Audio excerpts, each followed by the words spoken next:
नमस्कार बंधुरा केमन आছেন সবাই। আমি মিতা চলে এসেছি গ্রিন ফ্যামিলি নতুন একটি ব্লগে। মিতার কিচেনে আপনাদের সকলকে জানাই স্বাগত। তো দিদিরা, মায়েরা, মাসিরা আপনারা কেমন আছেন? ভালো তো? গরমের মধ্যে আমি কিন্তু একদম ভালো নেই, খুব অস্বস্তিকর লাগছে, কষ্টও হচ্ছে। তো তার মধ্যে তো আমাদের পেট তো কথা শুনবে না। তো দেখুন, আমি আজকে একটি মাছের রেসিপি নিয়ে চলে এসেছি। তো আপনাদেরকে দেখাবো, সেটা হচ্ছে তেলাপিয়া মাছ। তো আপনারা খেয়েছেন, কিন্তু আজকে যেটা করবো লাইলেন টেকার মাছ। তো লাইলেন টেকার মাছে তেল ঝাল করবো। মাছের পিসগুলো শুধু একবার দেখুন, কত বড় বড় সাইজের। এগুলোকে প্রথমে আমি আগে ভেজে নেব। কীভাবে দেবো বুঝতে পারছি না। এগুলোকে আমি দিয়ে ভেজে নেবো। আর আমার ছেলে যেহেতু এই লাইলেন টেকার মাছ খায় না, সেই জন্য ওর জন্য রুই মাছ আছে, রুই মাছের একটু পেটের দিকে রয়েছে, ওই দিকে ভেজে নেবো। তো চলুন আগে মাছগুলো ভেজে নিই। আর এই মাছগুলো করতে করতে একটা মশলা তৈরি করে নিই, সেটাও আপনাদেরকে দেখিয়ে দিই। চলুন, সময় বেশি একদম নষ্ট করবো না আপনাদের।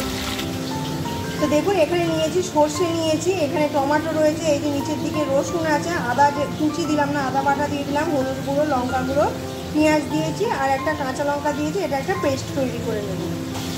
এর মধ্যে অল্প একটু লবণ দিয়ে দেবো, নাহলে সর্ষে আছে, সর্ষেটা তিতো হতে পারে। তো দেখুন বন্ধুরা, মাছটা আমার ভাজা হয়ে গেছে। এরপরে কড়ার মধ্যে যেটুকু তেল আছে, এর মধ্যে একটা কাঁচা লঙ্কা, একটু কালো জিরে দিয়ে দেবো। কাঁচা লঙ্কা আর কালো জিরে দিয়ে দিলাম। আর এদিকে দেখুন, দারুণ একদম পেস্ট তৈরি করা রয়েছে মশলা, এটা দিয়ে দেবো কড়ার মধ্যে। এরপরে যে মশলাটা বানিয়ে রেখেছিলাম সেটা আমি দিয়ে দিলাম। দিয়ে খুব ভালোভাবে আমি কষিয়ে নেবো। এর মধ্যে আর কোনো কিছু দিতে হবে না।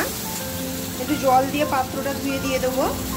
যেহেতু মশলার মধ্যে আমি লবণ দিয়েছিলাম, সেহেতু এখন আমি অল্প করে দিচ্ছি, পরে দেখে দেবো।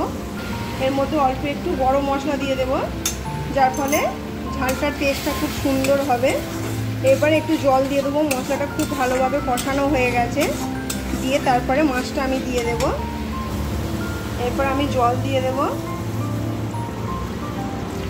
হাত দেওয়ার দরকার নেই। এবার এটা ফুটলে পরে ভেজে রাখা মাছগুলো আমি এর মধ্যে দিয়ে একটু ফুটিয়ে নামিয়ে নেব। তাহলে আজকে আমার লাইলেন টেকার মাছের তেল ঝাল রেডি হয়ে যাবে। দেখুন, এখানে মাছের ঝালটা ফুটতে শুরু করেছে। এবার আমি আগে থেকে ভেজে রাখা মাছগুলো একে একে দিয়ে দেবো। দিয়ে একটু ফুটিয়েই আমি নামিয়ে নেব।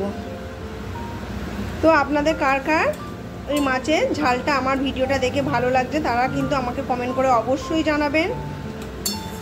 আর যদি ভালো লেগে থাকে ভিডিওর কোনো অংশের একটু জায়গা আমাকে লাইক করবেন।